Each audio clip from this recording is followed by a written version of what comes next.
5 seconds to go.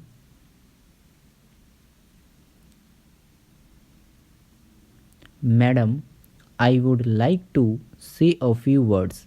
It was not my intention to speak on this bill at all, but having listened to the speech of the Honourable Minister towards the end of his reply, I am rather provoked, shall I say frankly, to say a word or two about the policy of the government in the matter. It is pointless for the government and the minister here to tell us that there has not been any shift in the policy with regard to foreign participation and the role of foreign enterprise in the oil industry of our country. Now, we do not have the time nor the opportunity just at the time to recall the various utterances and statements given solemnly on the floor of this house and in the other house by the then Honorable Minister Mr. Malviya and others of the government, also enunciating certain basic approaches to questions of policy. What was it?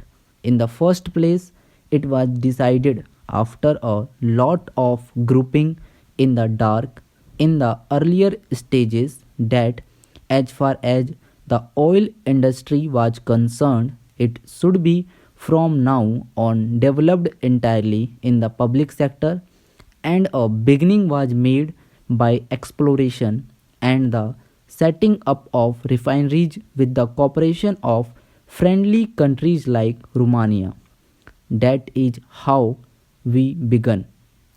You will remember, Madam Vice Chairman, as other members in this House will remember, that when the Burma Cell and the Indian Oil Company demanded full expansion of their installed capacity, the demand was first sought to be entertained by certain elements in the government, but ultimately the government did not sanction even the expansion of the installed capacity by those concerns.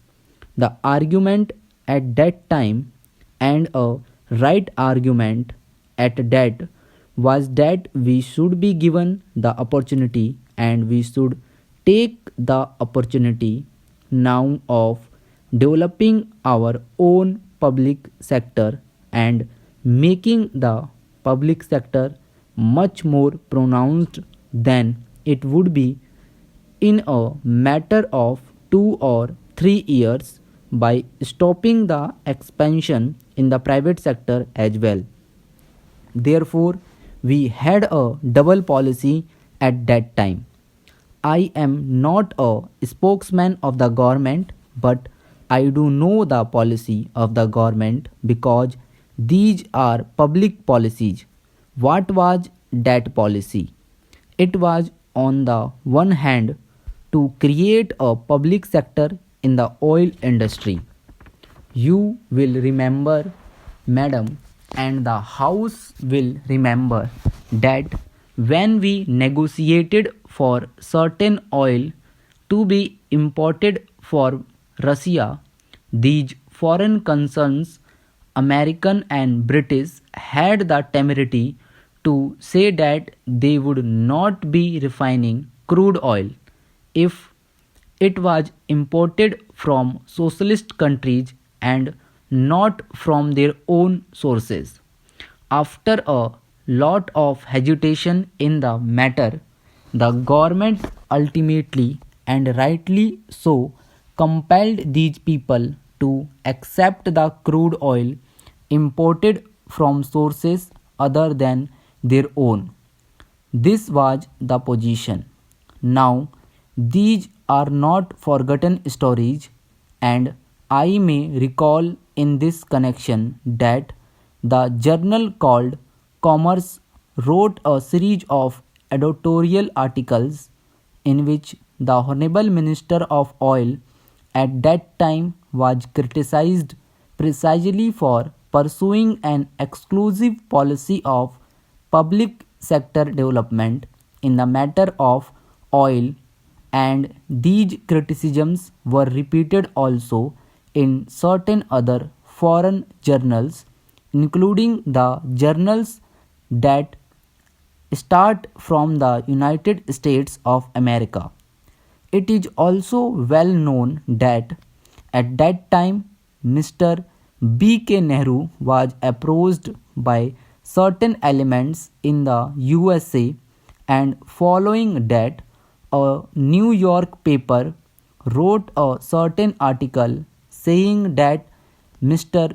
B.K. Nehru's visit to India would be helpful in getting the oil policy of Mr. Malviya reversed in the direction in which the Americans would like. The article appeared, and I quoted this article on the floor of this house. If you would read also other economic journals, you would find that a great debate continued for months and months with regard to what should be the oil policy of the government. And in that debate, up to the time I am referring to, the government clearly asserted that oil should be developed exclusively in the public sector in all its stages, especially in refining and exploration. We took certain steps. That is how such developments have taken place. The mentality of foreign equity participation was not there. Had it been so, we would not have had the fine refining centers in our country. We would not have been developing our industry in the way we have done in the course of the past few years.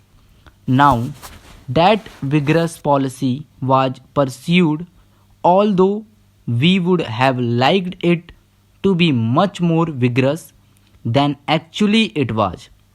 Then, what happened? Systematic pressure were brought to bear upon the government in order to compromise this policy, to make the government recoil from the position that it had taken.